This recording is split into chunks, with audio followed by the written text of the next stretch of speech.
A graça e a paz do Senhor, amados. Bom dia a todos, que Deus nos abençoe e possa falar conosco. Amém? Vamos abrir, queridos, as nossas Bíblias no Evangelho de Marcos, Marcos 10, vamos ler a partir do verso 17, queridos.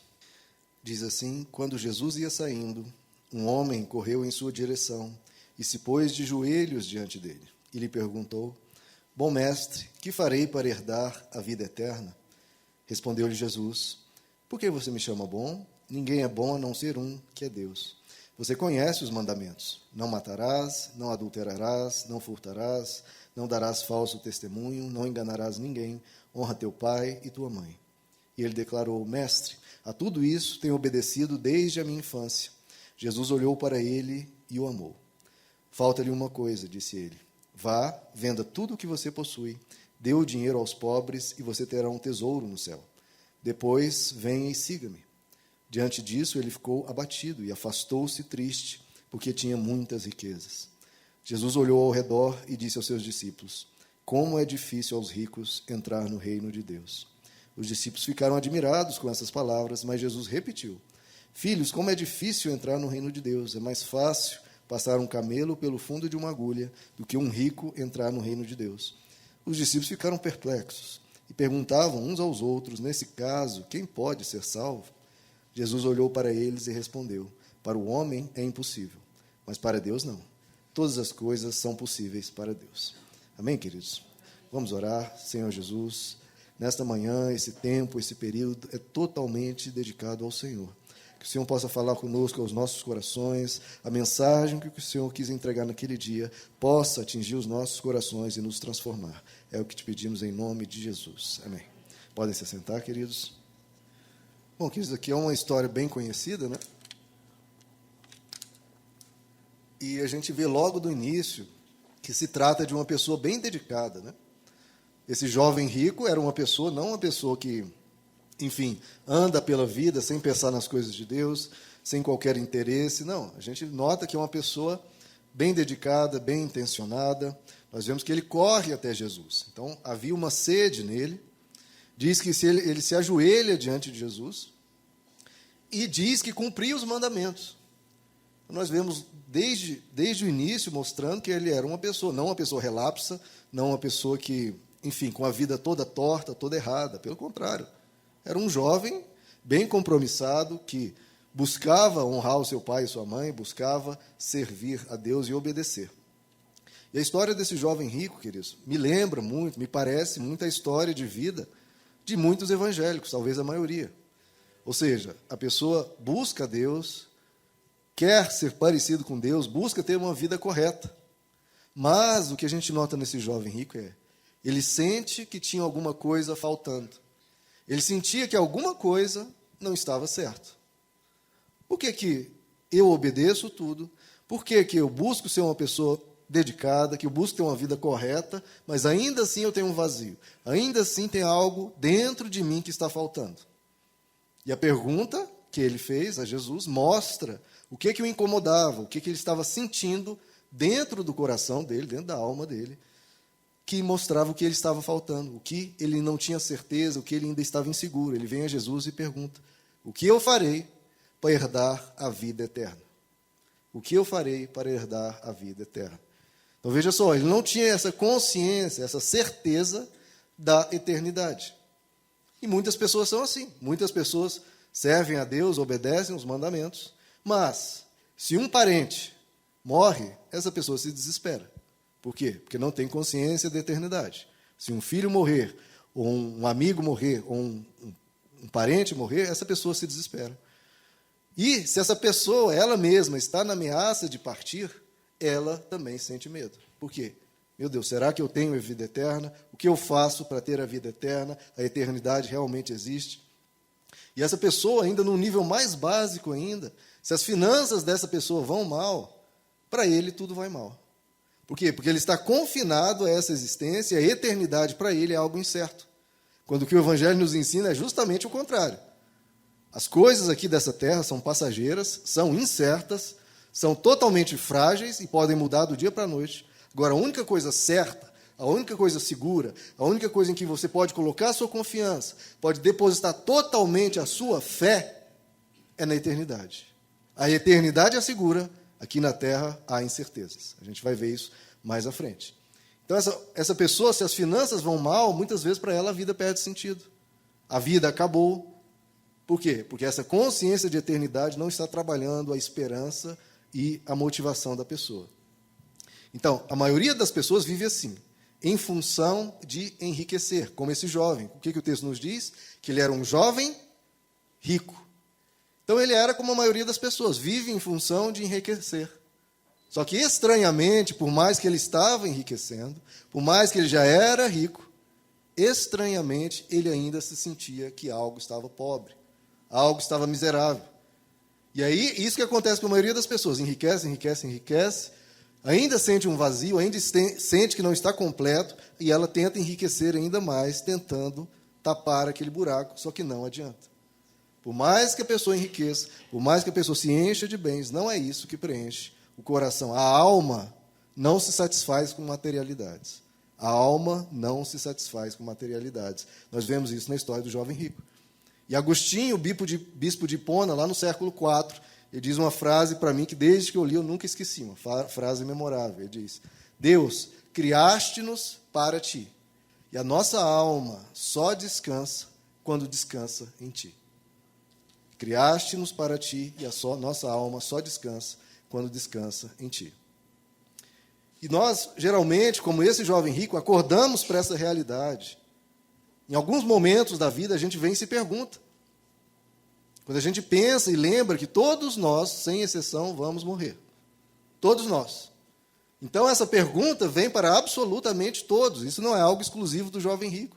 Que farei para herdar a vida eterna? Como todos nós vamos morrer, todos nós acabamos fazendo essa pergunta. Que farei para herdar a vida eterna? Como é que eu tenho essa segurança, essa certeza, essa confiança? Então, a gente faz essa pergunta para nós mesmos, para outros e a Deus. Só que nem sempre a gente gosta da resposta que Deus nos dá. O jovem rico fez uma pergunta a Jesus, a Deus. E qual foi a resposta de Jesus? A resposta de Jesus foi um teste. E que teste, né, queridos? Basicamente, Jesus colocou aquele jovem rico na parede e disse: escolha você hoje, a mim, Deus, ou as riquezas. O que você escolhe? Basicamente foi isso ao que o jovem rico teve que enfrentar ali. Jesus colocou ele diante desse dilema. Escolha, a mim, Jesus, a mim, Deus, ou as riquezas. Agora faça esse exercício comigo. Imagine você nessa situação. Jesus chegasse para você e dissesse: venda tudo o que você possui, tudo. Dê aos pobres, venha e me siga. Mas o que eu ganho com isso? Jesus diz: vai ganhar muita coisa, você vai ganhar um tesouro no céu. As pessoas não dão muito valor para isso, né? Mas essa era a promessa de Jesus. Imagine você nessa situação. Imagine aí, como é que fica o seu coração diante disso? Como é que fica você numa situação dessa? Porque isso foi um fato que ocorreu e poderia ter ocorrido comigo, com você. Jesus diz: nós não podemos servir a dois senhores. Ou servimos a Deus, ou servimos às riquezas. E quando nós lemos essa história, a gente pensa que foi um caso particular. É um caso ali do jovem rico. Ufa, né? Que bom que não fui eu. Ainda bem que isso não aconteceu comigo. Aconteceu com ele lá, dessa eu escapei. Só que não é bem assim, queridos. Será que esse mesmo dilema não acontece comigo e com você? Será que a vida, as circunstâncias ou o próprio Deus não nos coloca diante desse dilema? Talvez não nesse formato, ou seja, venda tudo que você tem e me siga. Talvez não nesse formato. Mas que, de alguma forma, o nosso coração tem um objetivo. Todo coração tem uma razão de existir. Todo ser humano tem uma razão de agir, uma régua pela qual ele mede todas as coisas. Um teste como esse pode vir em outros formatos, ou seja, numa proposta de corrupção, de desonestidade. Olha, vem aqui, a gente vai fazer esse esquema aqui, você vai ganhar tanto. Isso é basicamente a vida colocando diante de você uma escolha. Escolha Deus ou as riquezas. É a mesma questão aqui, em outro formato. Ou, às vezes, a pessoa passa por um problema financeiro grave, que faz a pessoa titubear na fé.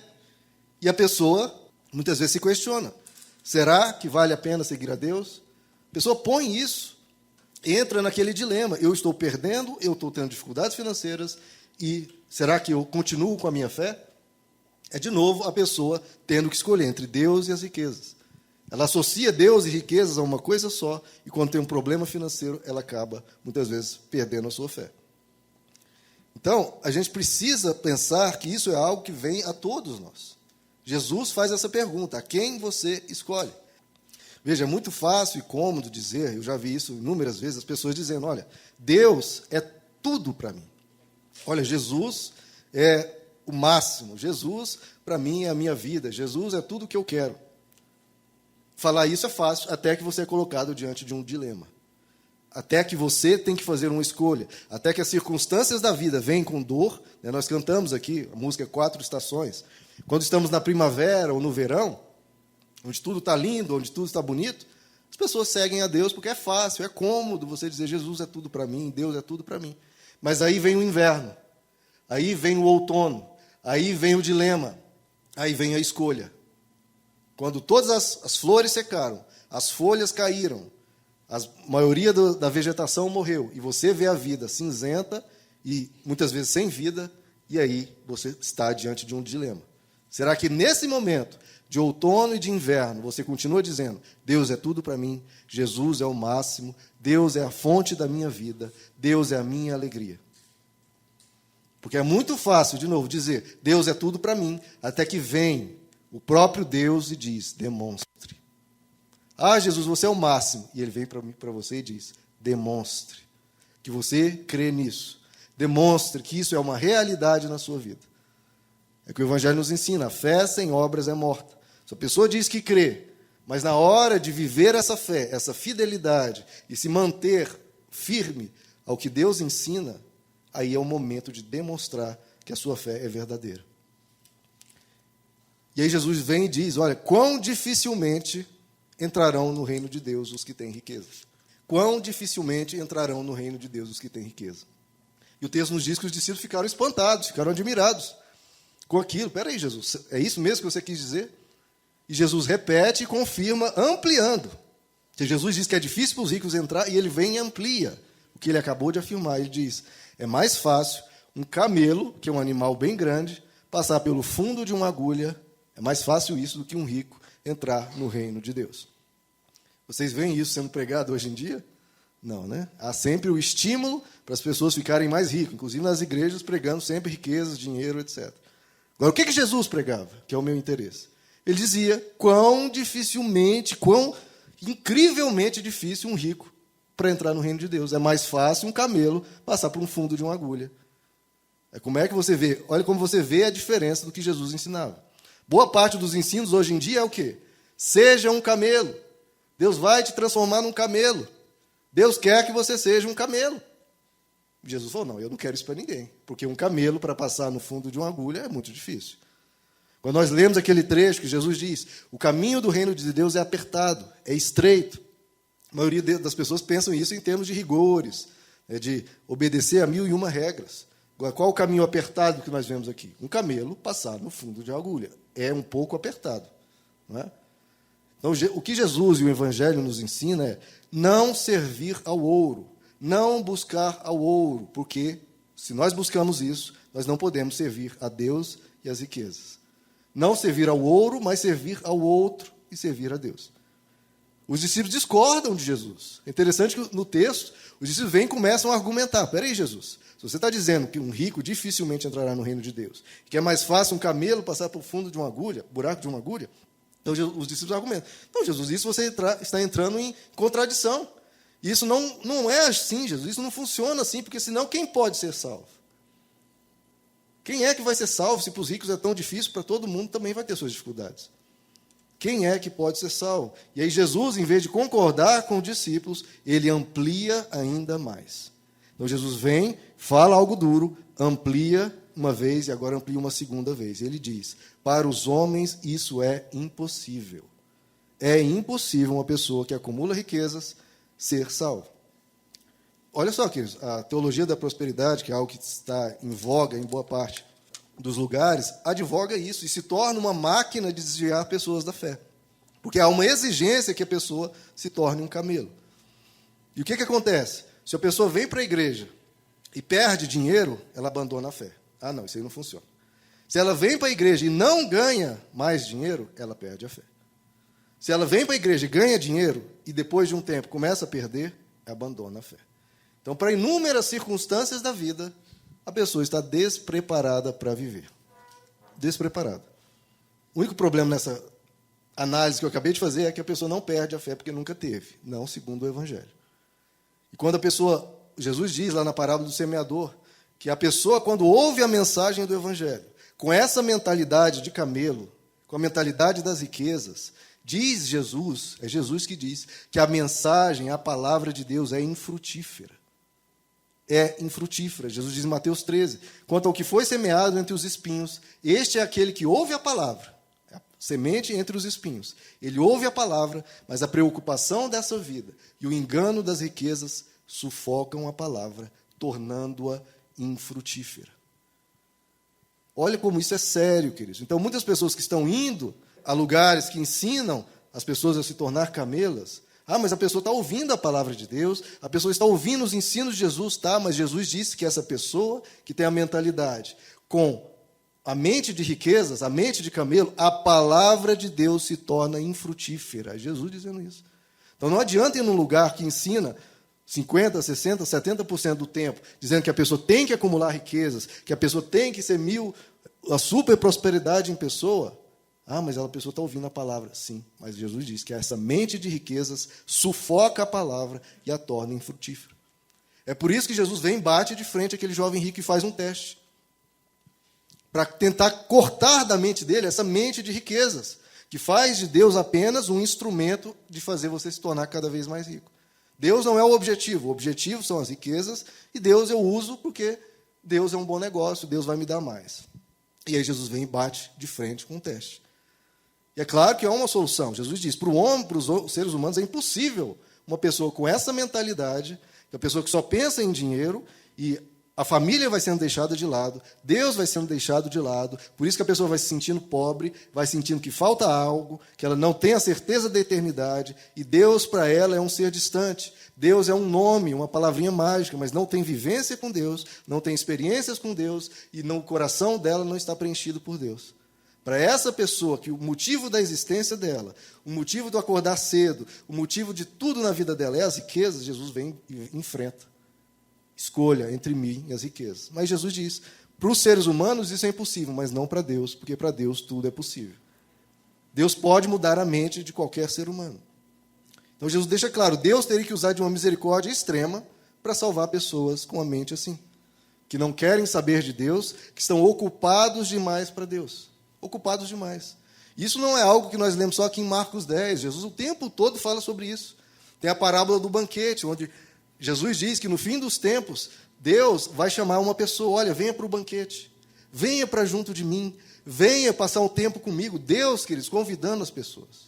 Vem passar um tempo comigo, vem ouvir a minha palavra. Aí a um diz, olha, não, eu estou muito ocupado, eu estou fazendo aqui um negócio importante, quando eu terminar, quem sabe, depois eu vou, tá, Deus?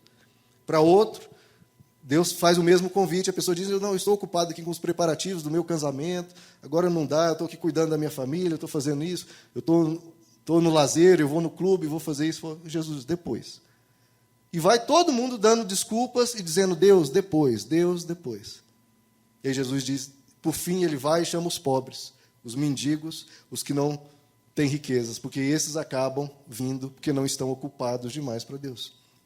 A parábola do rico com o celeiro, Jesus diz que esse rico se tornou tão rico que ele diz, eu tenho de tudo. Eu tenho o que comer, eu tenho o que beber, eu vou me descansar e me fartar.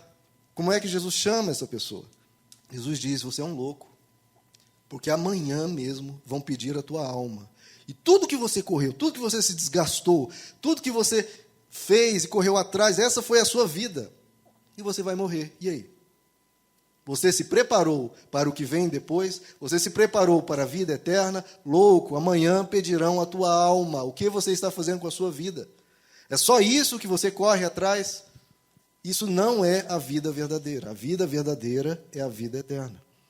E aí Jesus diz uma frase maravilhosa. A vida de um homem não consiste na abundância de bens que ele possui. a vida de um homem não consiste na abundância de bens que ele possui. O ser humano pensa no Bill Gates, pensa no dono do Facebook, e olha, que pessoa bem-sucedida, que pessoa espetacular, que pessoa inteligente. Essa é a forma que o ser humano mede as pessoas. Deus não mede assim. Deus pode encontrar no interior de uma cidade pequena uma pessoa que fica sentada numa cadeira em frente na sua casa, olhando o movimento na rua, e Deus pode olhar para essa pessoa e falar, que pessoa espetacular, que coração bondoso, que pessoa que, mesmo tendo pouco, está ajudando todo mundo, que pessoa que qualquer um que chega à casa dela encontra um abrigo, que pessoa que já restaurou tantos corações, que ajudou tantas pessoas com palavras de sabedoria. Essa Deus está falando às vezes, e para os ricaços que são admirados, louvados, Deus olha, que alma que esse indivíduo tem. Ele tem alguma alma. E Deus às vezes está olhando para essa pessoa rica que não tem como gastar o dinheiro que tem. Mesmo se esforçasse, não conseguiria gastar tudo. Jesus olha para essa pessoa e fala, louco, quando eu pedir a tua alma, o que você vai me apresentar? A vida de um homem não consiste na abundância de bens que ele possui. Jesus diz, nós não podemos servir a dois senhores. Ninguém pode servir a dois senhores. É isso que Jesus, ninguém pode servir a dois senhores. Por isso que esse teste do jovem rico, escolha entre minhas riquezas, não foi apenas para ele, é para todos. Porque Jesus diz que ninguém pode servir a dois senhores. Então, diante de todos, há essa pergunta. A quem você serve? A quem você serve? O sonho da sua vida é se tornar um camelo, que vai ter dificuldade de passar por um fundo de uma agulha, ou você quer ser como Jesus? Tendo dinheiro ou não tendo dinheiro, isso não faz diferença. A diferença é qual é o objetivo da sua vida? Servir a Deus ou servir as riquezas? Queridos, não tem coisa mais feia do que uma pessoa interesseira. E muitas vezes, o que muitas pessoas vêm até Deus é como uma pessoa interesseira, querendo ganhar dinheiro às custas de Deus. É o que nós vemos, abra comigo, 1 Timóteo capítulo 6. Vamos ler esse texto aqui todos juntos e analisar aqui alguns princípios do Evangelho em relação a isso. 1 Timóteo 6, vamos do verso 6. Verso 5. E atritos constantes entre aqueles que têm a mente corrompida e que são privados da verdade, os quais pensam, olha só, a mentalidade de camelo, pensam que a piedade é fonte de lucro. Ou seja, pensam que servir a Deus, aqui é a piedade, que buscar a Deus é fonte de lucro. Eu vou buscar a Deus porque Deus vai me dar isso, vai me dar aquilo. Então eu estou indo lá para buscar lucro. A pessoa pensa que servir a Deus é para isso, para lucrar. Faz de Deus um bom negócio. E o apóstolo Paulo continua. Veja o verso 6. De fato, a piedade com contentamento, ou seja, com gratidão, é grande fonte de lucro. Mas é o lucro segundo o Evangelho. Pois nada trouxemos para esse mundo e dele nada podemos levar. Olha a mentalidade que não é de camelo, né? Por isso, tendo o que comer, isso aqui é a mentalidade do Evangelho. Por isso, tendo o que comer e com o que nos vestir, estejamos com isso satisfeitos. Quem prega isso hoje, queridos? Isso aqui é a opinião do pastor Roma? Não. O que ele diz? As pessoas pensam que piedade, servir a Deus, é uma fonte de lucro, para ganhar mais, para ser mais, para enriquecer mais. Mas que Jesus já disse, a vida de um homem não consiste nisso. Aí o apóstolo Paulo diz, a piedade com contentamento é fonte de lucro, mas nós não trouxemos nada, não levaremos nada. Então o que é o ensino do Evangelho? Tendo o que comer e com o que nos vestir, você já tem mais do que motivos para dizer, obrigado, Deus, obrigado. Porque eu tenho como continuar a vida, eu tenho como viver a vida me alimentando e bem. Ele diz que o que nós necessitamos é contentamento, é gratidão. As pessoas que estão sempre buscando riquezas, o que acontece? A pessoa está sempre insatisfeita, sempre quer mais. A alma nunca descansa. É por isso que essas pessoas sofrem tantos problemas psicológicos, porque a alma não descansa. A alma sempre está ingrata, sempre, não, eu não tenho o suficiente, eu quero mais, não, ainda não é o bastante. A pessoa está sempre ingrata. Nunca está contente. E o apóstolo Paulo diz, contentamento, gratidão. Isso é o principal segredo para a alma estar bem, para o seu coração encontrar paz.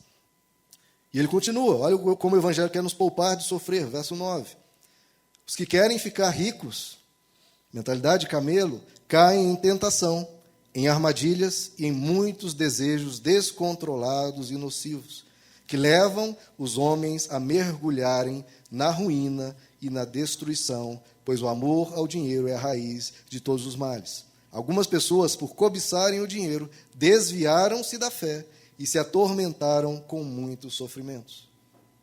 Então veja, mas a pessoa está indo na igreja, sim, mas se ela está buscando dinheiro, o que vai acontecer? Como nós já vimos, a palavra se torna infrutífera, ela por fim acaba se desviando da fé e se atormenta com muitos sofrimentos. Acabamos de ler 3 versículos dizendo que as riquezas geram tentação, geram armadilhas e levam as pessoas à ruína e à destruição e as pessoas a se desviarem da fé e se encherem de tormentos, de sofrimentos. Se atormentam com muitos sofrimentos. Esses que querem sempre mais estão sempre atormentados. Dormem, mas dormem sem paz. Isso quando dormem. Porque a maioria precisa de remédio para dormir, remédio para acordar, remédio para enfrentar o dia. Porque a vida dela se tornou a busca por isso. De novo, o que o Evangelho ensina? Tendo que comer, tendo que se vestir, esteja com isso contente. Quem não faz isso está desobedecendo ao Evangelho. Quem não está contente, dizendo, obrigado, Deus, porque você me deu comida e me deu vestes. Quem não agradece a Deus por isso? Pelo contrário, diz, Deus, eu só tenho comida. Deus, eu só tenho vestes. Deus, você falhou comigo. Deus, você pisou na bola. Deus, você não existe. Para que eu estou servindo a Deus? Eu só tenho comida e só tenho vestes. Quando o Evangelho ensina, se você tiver só isso, e estiver passando por outros problemas, outras questões, seja grato.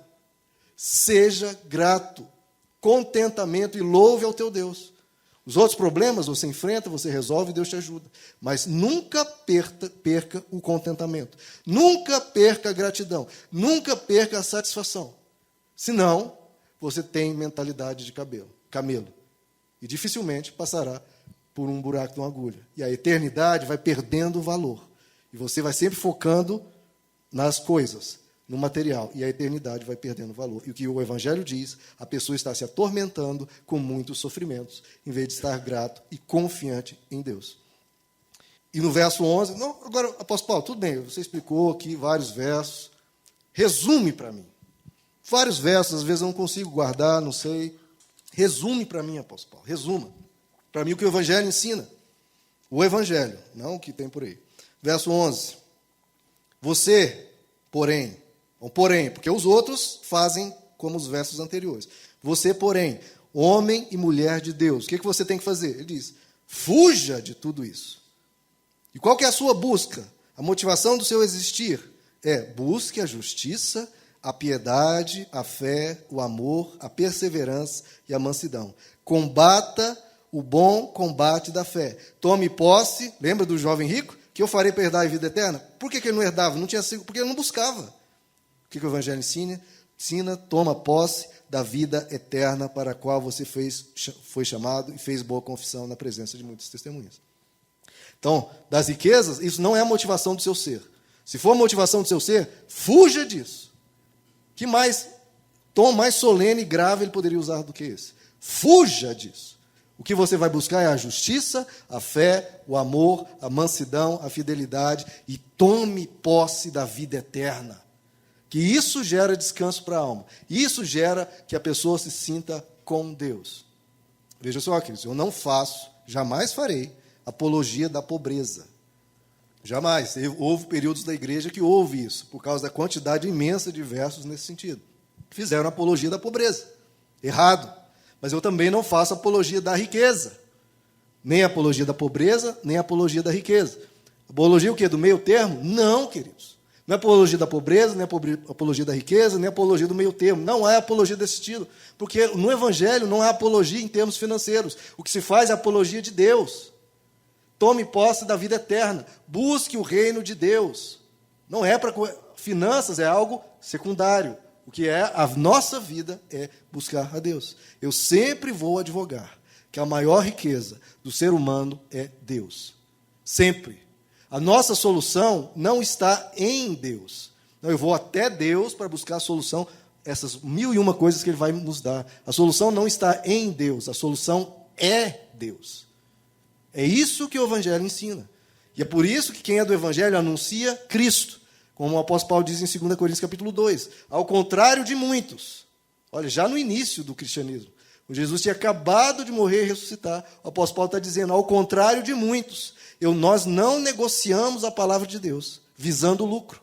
Pelo contrário, anunciamos a Cristo diante de Deus com sinceridade. Anunciamos a Cristo. Porque a solução não está em Jesus, a solução é Jesus, completamente diferente. No mais, é apologia ou da pobreza ou da riqueza. Igreja não é lugar disso. Igreja é lugar de anunciar, ensinar que Cristo é a nossa riqueza. Pode ser rico? Claro, de novo, não é apologia da pobreza, é o que o apóstolo Paulo continua no verso 17. Então não há nenhum problema, dilema com a riqueza. Há o problema com a motivação do coração. Verso 17, ordene aos que são ricos. Então tem os ricos, pode ser rico e cristão, claro, desde que a mente não esteja nas riquezas. Ordene aos que são ricos no presente mundo, que não sejam arrogantes, que é a mentalidade de Camilo, nem ponham sua esperança, aqui que está a chave, nem ponham sua esperança olha a palavra aí, incerteza da riqueza. A riqueza é sempre incerta, que eu falei desde o início, é insegura, pode passar. Não ponham sua esperança na incerteza da riqueza, mas em Deus, de que tudo nos provê ricamente para a nossa satisfação. Ordene-lhes que pratiquem o bem, sejam ricos, isso sim, em boas obras, generosos e prontos a repartir. Dessa forma, eles acumularão um tesouro para si mesmos, um firme fundamento, olha só, para a era que há de vir, e assim alcançarão a verdadeira vida. Lembra que o jovem rico perguntou? O que eu farei para herdar a vida eterna? Está aqui dizendo. Eles têm que buscar um firme fundamento para a era que há de vir, e assim alcançarão a verdadeira vida. Aqui na terra, o Evangelho sempre diz, é passageiro. Passa, não é aqui. O foco não é aqui. O foco é acumular tesouros aonde? Aonde? Nos céus. É o que Jesus diz, não acumulem para vocês tesouros na terra. Por que não, Jesus? Porque há um perigo aqui. Porque ele diz, porque na terra as suas riquezas, a traça e a ferrugem destroem. Os ladrões a roubam e furtam. Então tem aqueles que dizem, não, na minha casa, as minhas posses, ladrão nenhum vai roubar. Jesus diz, o evangelho que nós acabamos de ler, não põe a sua esperança na incerteza das riquezas. Mesmo para o cristão, as riquezas são incertas. E Jesus diz, falando para os discípulos dele, as riquezas que você acumula são incertas, porque o ladrão pode vir roubar. Se Jesus diz que o ladrão pode vir roubar, eu quero ver a oração que vai cancelar o que Deus disse.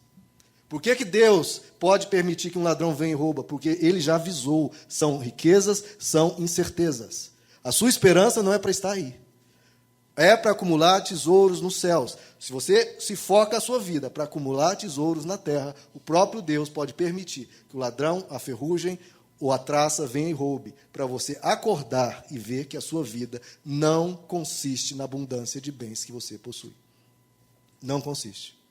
Deus não quer que roube de você a sua fé, a sua vida eterna, que do jovem rico, às vezes ele nunca tinha sido roubado, a traça nunca havia corroído as riquezas dele, mas poderia vir algum dia. Mas a alma dele, ele estava sem fé, sem vida com Deus. Isso havia lhe sido roubado. É isso que Deus não quer que seja roubado da sua vida. Dinheiro, roubou, perdeu, vai, recupera de novo. Se não recuperar, a sua vida aqui não passa de 100 anos. A eternidade é que você não pode ser roubado. Dela, você não pode ser roubado. Agora, as pessoas, como nós vimos em 1 Timóteo 6, são roubadas da fé enquanto buscam riquezas. Jesus está dizendo que o ladrão vem e rouba. Ele vem e rouba. Não sou eu, é Jesus que diz. As riquezas, não ponha a sua esperança nas incertezas das riquezas. Não ponha. Certa feita, uma pessoa chegou para Jesus e veio, olha, com a grande alegria, diz, mestre, aonde tu fores, eu te seguirei. Está aqui uma pessoa dedicada, olha, a partir de agora, eu sou só para te seguir, Jesus. Eu só vou te seguir, pode contar comigo para tudo. A cidade que você for, eu estou junto. Onde você for, eu estou junto. Eu vou te ajudar, vou te servir. O que Jesus chegou e disse para essa pessoa? Dispensou ela e disse, eu não te quero. Porque as raposas têm as suas tocas, as aves dos céus têm os seus ninhos, mas o filho do homem não tem onde reclinar a cabeça. Jesus enxergou o coração daquela pessoa. Ninguém viu. A frase que ele disse para Jesus, onde você for, eu te seguirei. Lindo, perfeito. Mas Jesus olhou o coração e viu. Você quer me seguir porque você quer que eu te sustente. Você quer me seguir porque você quer dinheiro. E eu não tenho isso para te dar. Eu tenho outras coisas para te dar. Até Deus cuida, Deus nos abençoa. Mas esse não pode ser o foco da nossa busca. Quem busca a Deus por dinheiro, Jesus vai dizer não. Por favor, não.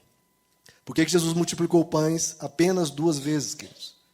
Poderia ter multiplicado quantas vezes? 100, 1000, todos os dias. Viveu 33 anos, poderia ter multiplicado todos os dias da vida dele pães.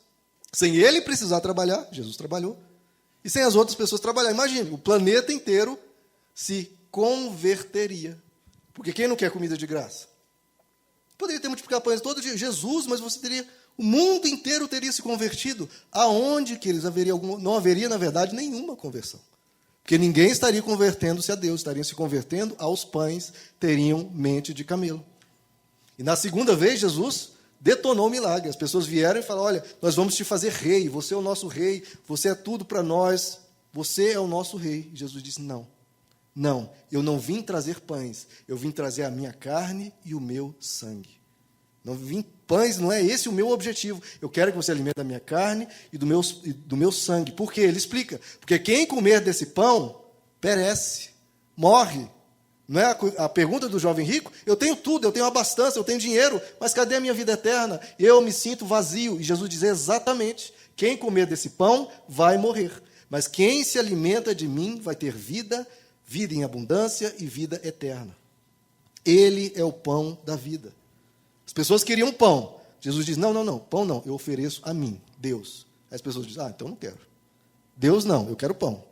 E muitas pessoas são assim, querem a absoluta proteção material, Deus ou não interessa. E o momento que eu perder a absoluta proteção material, tchau, Deus, não quero, porque não é Deus que eu quero. E aí Jesus diz para os discípulos, todos abandonaram Jesus, uma multidão imensa abandonou Jesus, está lá em João capítulo 6, quando Jesus se recusou a fazer mais multiplicações de pães, e quando ele começou a dizer, não vim trazer pão, eu vim trazer minha carne e meu sangue. A multidão abandonou Jesus. O texto diz que vários discípulos que Jesus tinha abandonaram Jesus. E ficaram apenas os 12.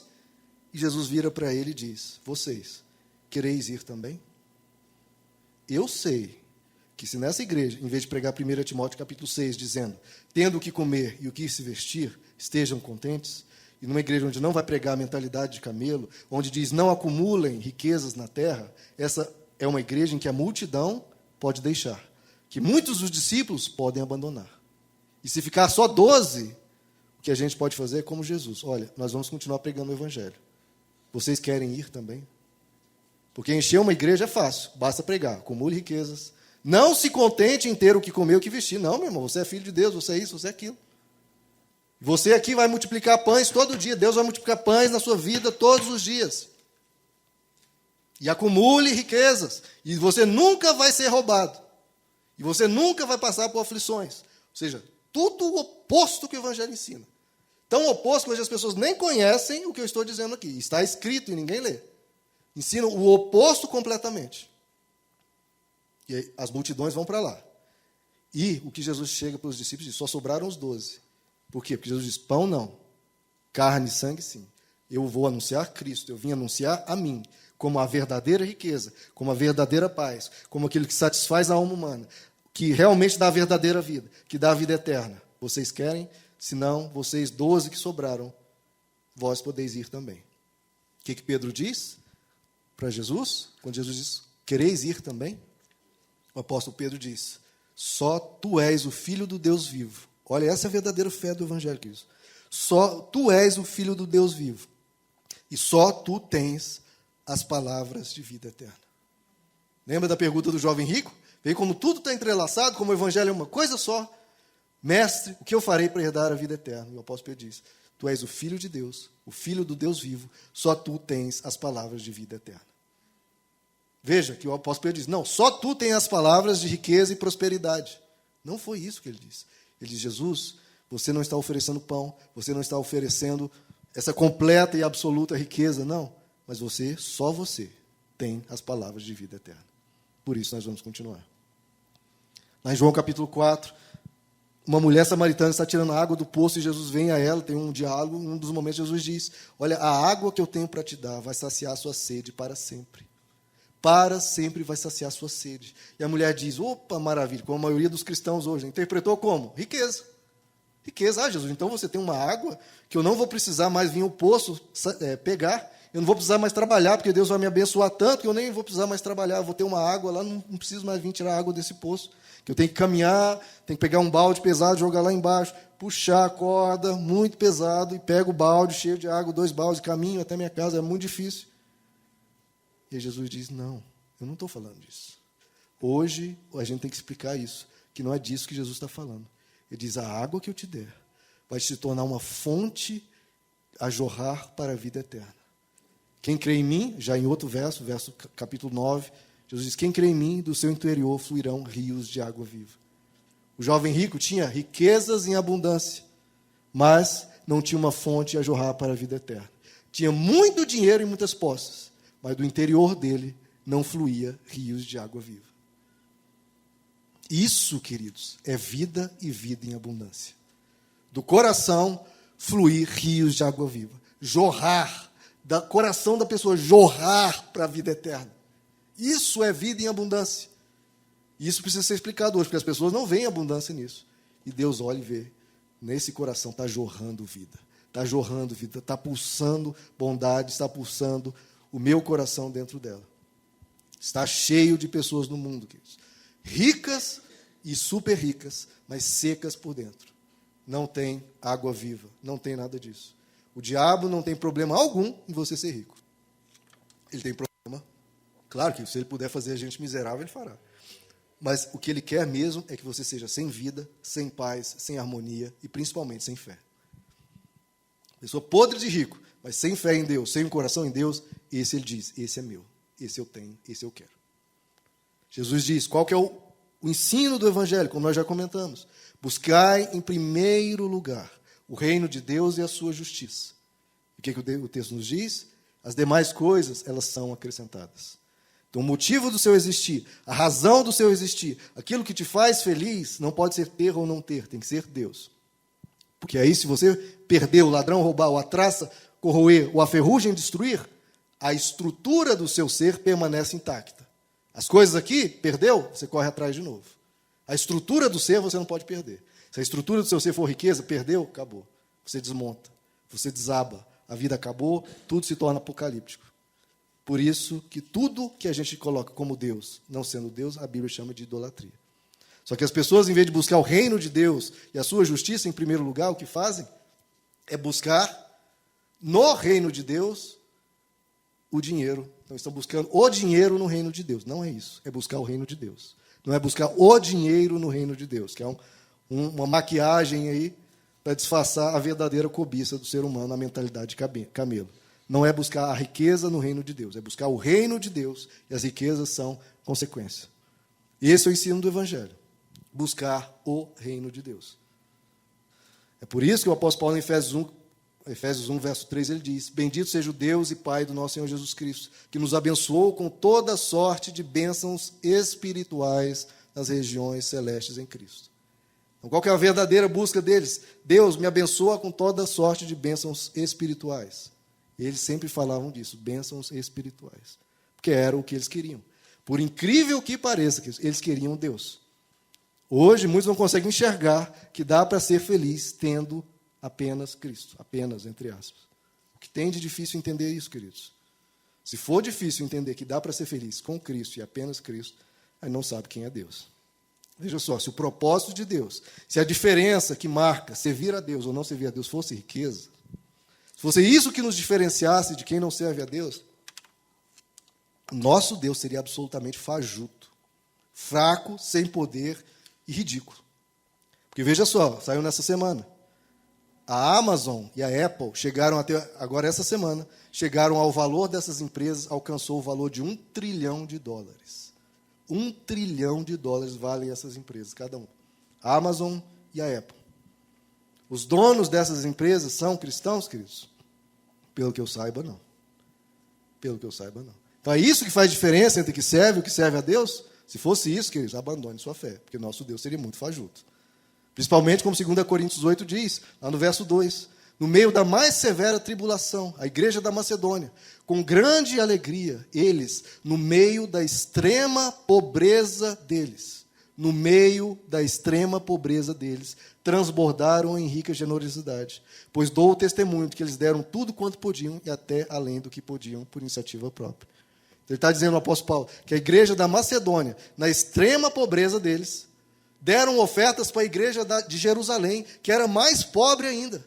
A igreja da Macedônia, extrema pobreza, ajudando os miseráveis da igreja de Jerusalém. E a Apple e a Amazon com 1 trilhão.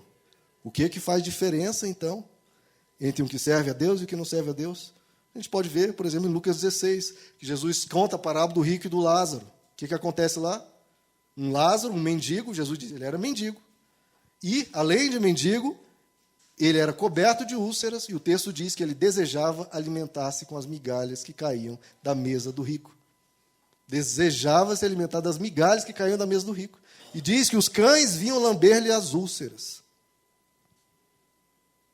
E o texto diz que veio morrer o mendigo, e foi levado pelos anjos para o seio de Abraão. Morreu também o rico e foi sepultado.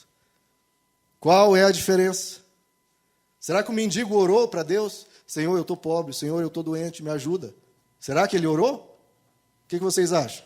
Ele foi para o céu depois, Jesus diz. Você acha que esse mendigo que foi para o céu, ele orou a Deus ou não? É claro que sim, né, queridos? A pessoa foi até para o céu porque ele tinha uma vida com Deus, tinha uma comunhão, orava e pedia. Foi atendido? Não. Foi sustentado, Deus ajudou ele a permanecer vivo até o momento, depois foi chamado, recolhido na eternidade. Já o rico, provavelmente nem orou.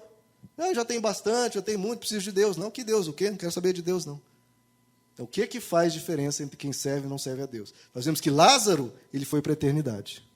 O rico, pelo contrário, foi para onde? Para o abismo. Mas a Bíblia nos diz que Deus faz diferença entre o que o serve e o que não servem. A Deus, sim, está lá em Malaquias capítulo 4. Em Malaquias capítulo 3, ele diz que diferença é essa. Ele diz, no dia em que eu agir, diz o Senhor dos Exércitos, eles serão o meu tesouro especial. Lázaro foi tesouro pessoal de Deus. Naquele dia, eles serão meu tesouro pessoal. Eu terei compaixão deles como um pai. Foi isso que Jesus nos ensinou a chamar Deus de pai? Terei compaixão deles como um pai que tem compaixão do seu filho. Qual a diferença entre o rico e o Lázaro? Qual a diferença?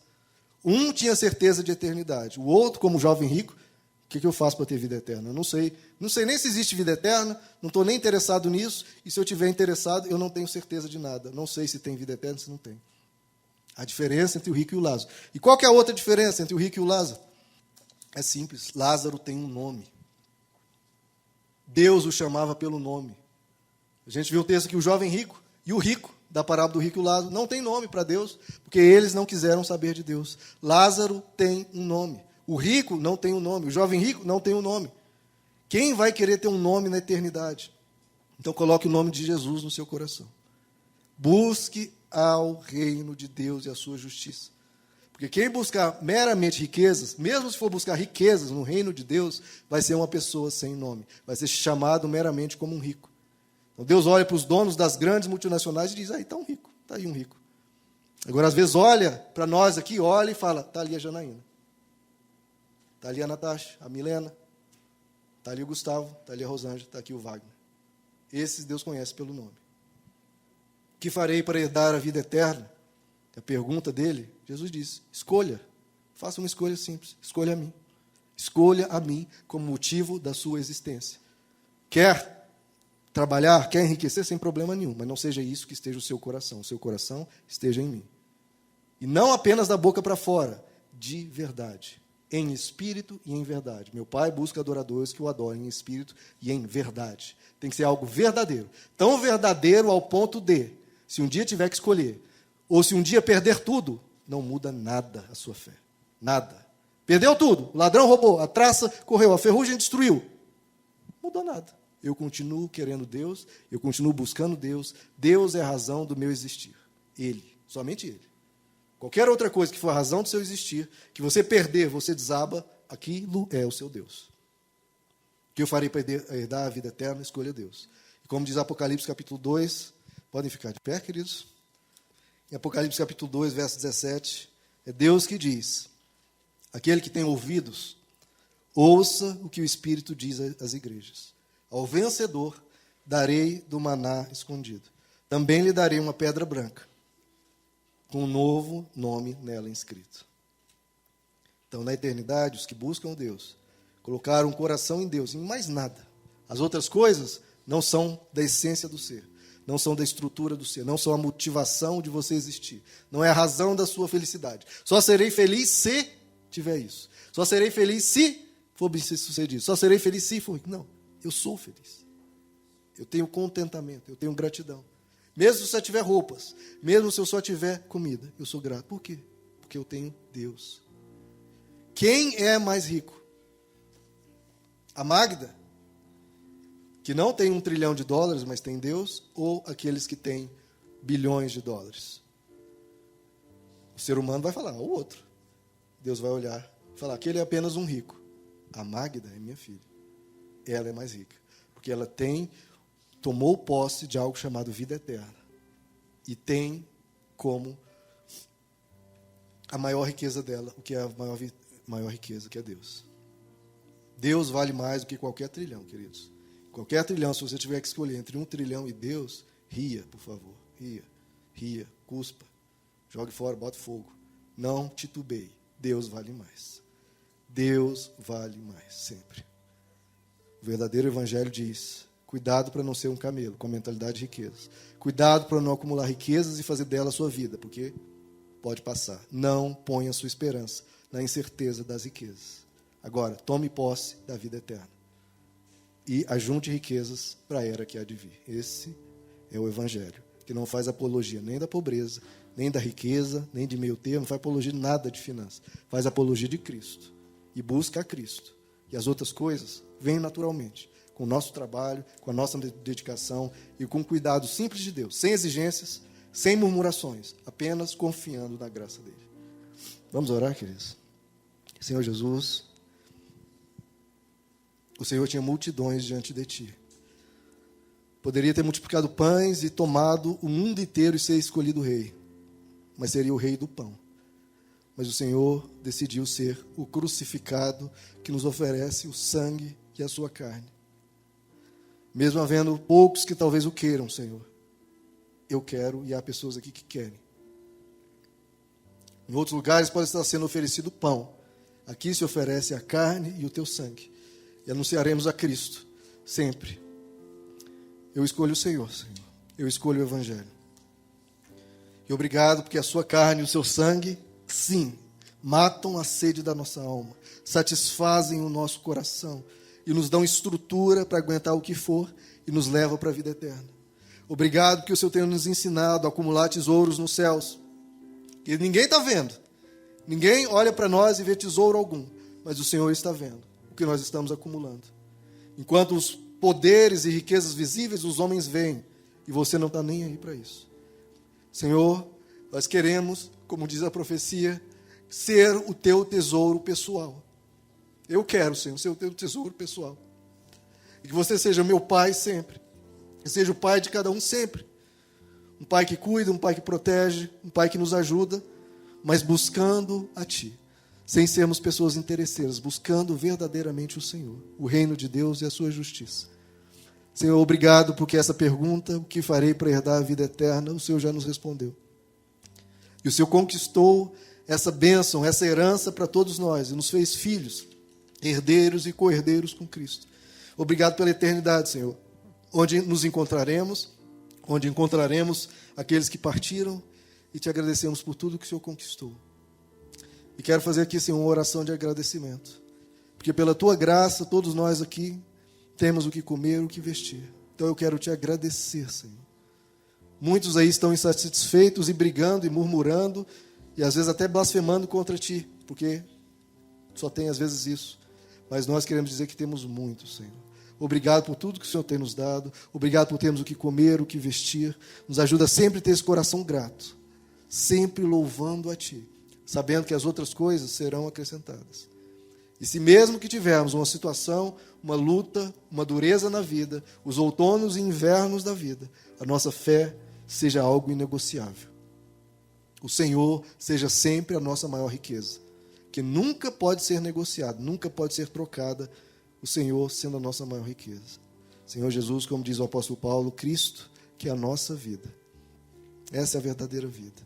Obrigado, Jesus, porque o Senhor nos deu a verdadeira vida e faz jorrar em cada coração aqui essa certeza da eternidade, essa segurança, que a gente ponha a esperança nessa mensagem do Evangelho e não nas riquezas, que a gente ponha a nossa confiança, o nosso amor, a nossa alegria em sermos teus. Nós te agradecemos, Senhor, em nome de Jesus. Amém.